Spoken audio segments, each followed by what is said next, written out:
Audio Jungle.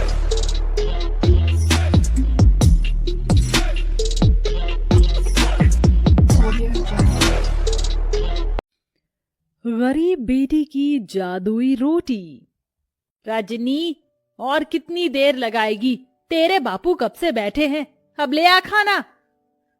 बस लाई माँ। रजनी को खाना लाता देखकर पिता किशन ने मुस्कुराहट से पूछा, अरे आज मेरी बिटिया ने क्या क्या बनाया है? बाबा, मैंने आपके लिए भिंडी की भुजिया बनाई है और सूखे आलू भी। फिर तो आज मैं पेट भर कर रोटी खाऊंगा। 2 तरह की सब्जी बनी देखकर ललिता बड़बड़ा उठती है। अरे लड़की, 2 टाइम की सब्जी एक ही बार में क्यों बना दी तूने? एक तो ऐसी तेरे बाबा की कमाई धमाई नहीं है और महंगाई इतनी है। जाने दो ललिता, अब तो बना दिया बिटिया ने। कल को ब्याह कर अपने ससुराल चली जाएगी ना, तो बहुत रोगी तुम। अब गुस्सा थूक दो और बिटिया के हाथों का खाओ। ये लो।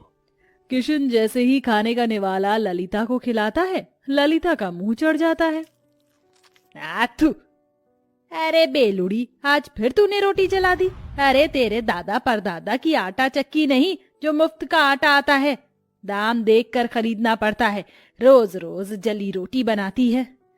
यही हाल रहा तो पता नहीं ससुराल जाएगी तो कैसे बरसेगी।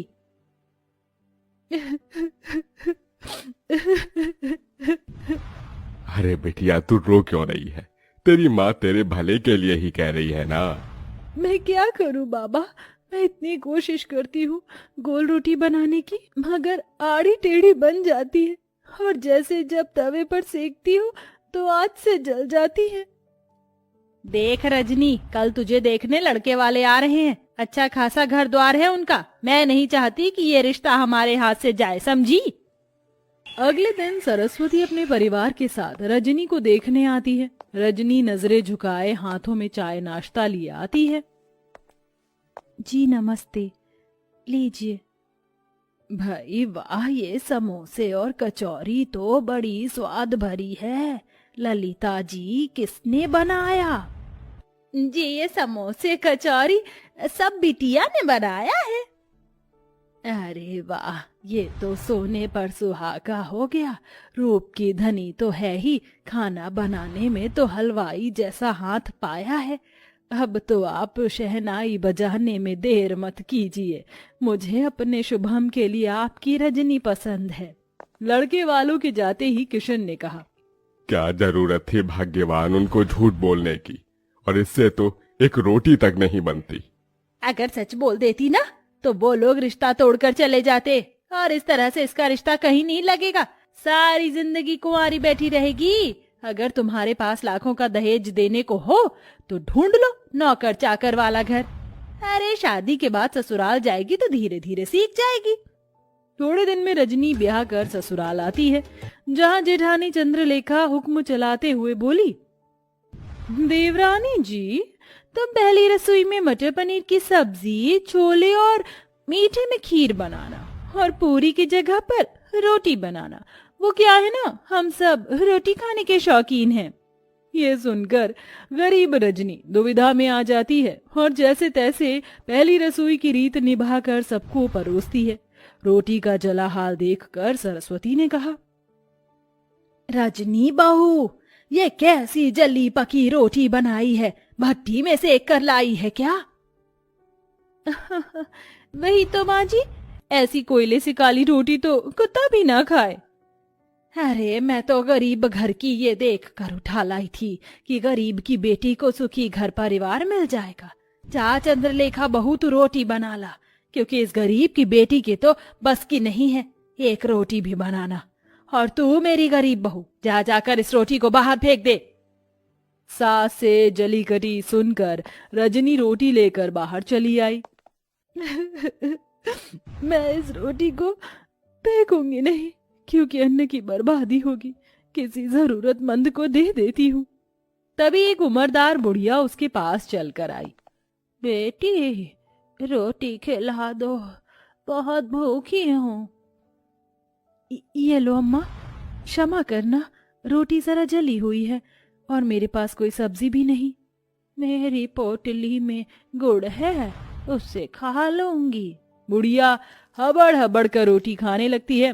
तभी रजनी का परेशान चेहरा देखकर वो पूछती है, बेटिया तुम परेशान क्यों हो? अम्मा, मेरी लाख कोशिश करने के बाद भी मुझसे गोल और अच्छी रोटी नहीं बनती। मेरी जेठानी अच्छा खाना बनाती है, इसलिए रसोई पर एक अकेली उनका अधिकार जमा है।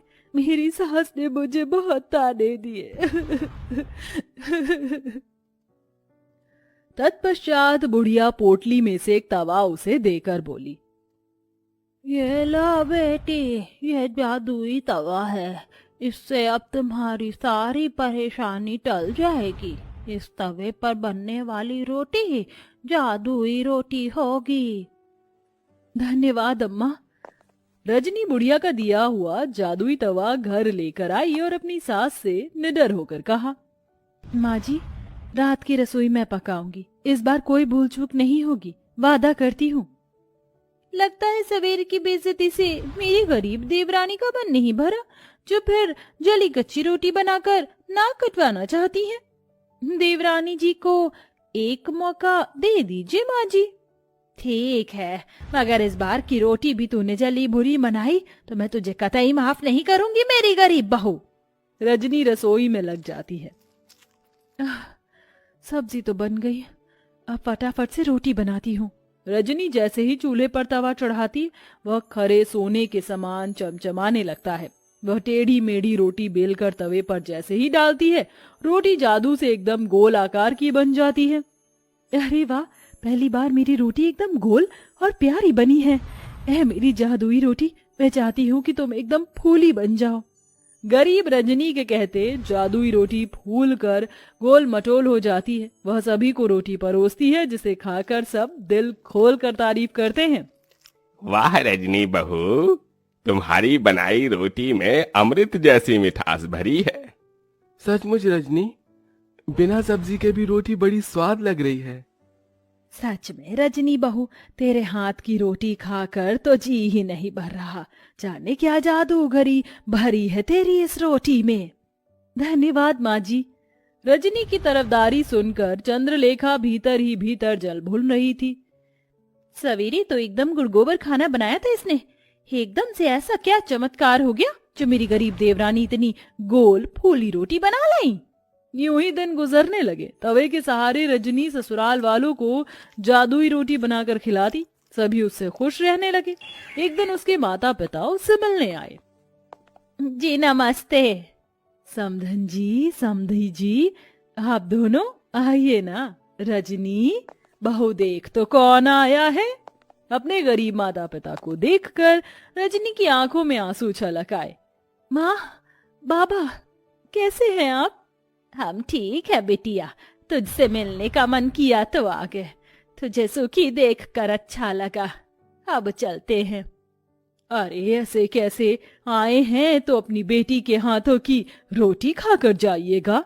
रजनी रसोई में आकर रोटी बनाने में लग जाती है। आज मौका अच्छा है, जाकर देखती हूँ ये माजरा क्या है। चंद्रलेखा बहू, कहाँ चल दी? जाकर हल्दीराम से मिठाई समोसे ले आओ। जी माँ जी। इस गरीब देवरानी की किस्मत इतनी अच्छी है, आज भी बच गई। रजनी फट से अम्मा का दिया हुआ जादुई तवा चढ़ाती है। वह चमचमा उठता है। रजनी बेली हुई रोटी तवे पर डालकर कहती है, ऐ मेरी जादुई रोटी, खूब फूलो फलो। ये कहते ही चमत्कार से जादुई रोटी तवे पर फुदक फुदक कर फूल जाती है। तभी माँ ललिता रसोई में आ जाती है। माँ, तुमने मेरी जान निकाल दी। अरे वाह रजनी, तू तो बड़ी अच्छी रोटी बनाने लगी। तभी जादुई रोटी खुद पर इतराई और कहा, वो तो बननी ही थी। हम जादुई रोटी जो है, ये रोटी बोल रही है। हाँ माँ, क्योंकि ये सब जादुई अनोखी रोटी है। रजनी अपनी माँ को बूढ़ी अम्मा के बारे में सब बताती है, जिसे रसोई के बाहर कान लगाए खड़ी उसकी जेठानी चंद्रलेखा सुन लेती है। अच्छा जी, मेरी गरीब देवरानी की बनाई रोटी जादुई है। अब तो इसका पर्दाफाश मैं करूंगी। हाँ, चंद्रलेखा एक आदमी को पैसे देती जो भिखारी का भेष धरे उसके दरवाजे पर आता है। बहन, 2 रोटी खिला दो, भूख लगी है, दया करो। रजनी को उस पर दया आ जाती है। ठीक है भैया, जरा देर ठहरो, मैं रोटी लाती हूँ। रजनी रसोई में आकर रोटी बनाती है। जल्दी जल्दी से रोटी बेलकर तवे पर डालती हूँ। वो बेचारा भिखारी कितना भूखा था। चलो मेरे प्यारे तवे, जल्दी से मुझे जादुई रोटी बनाकर दे दो। इतने में चंद्रलेखा सरस्वती को लेकर रसोई में आ जाती है, जहाँ बेलन खुद ही चल रहा था और जादुई रोटी अपने आप ही बन रही थी। देखा सासू माँ, मेरी ये गरीब देवरानी जादूगरी जानती है। पता नहीं क्या टोना टोटका कर रही है, जो रोटी खुद ही बन रही है। नहीं नहीं माँ जी, जेठानी जी मुझ पर झूठा दोष लगा रही है, ये सच नहीं है। अरे मैं जो आंखों देखी देखूंगी उसे ही तो सच मानूंगी ना। रजनी बहू, तू डायन तो नहीं? नहीं माँ जी। अपनी सच्चाई का सबूत देते हुए रजनी जादुई रोटी और तवे के बारे में सब बता देती है, जिससे दूध का दूध पानी का पानी हो जाता है। इसके साथ तवे का जादू भी चला जाता है। चंद्रलेखा बहू, तुमने जलन और बैर में रजनी बहू को गलत दिखाया, और रजनी बहू तो क्या हुआ जो इस तवे का जादू चला गया। अब तुम्हें रोटी बनाना तुम्हारी सास सिखाएगी। माँ जी। रजनी रोते हुए अपनी सास के गले लग जाती है और बड़े चाव से ना केवल रोटी बनाना बल्कि सब कुछ बनाना सीख ले।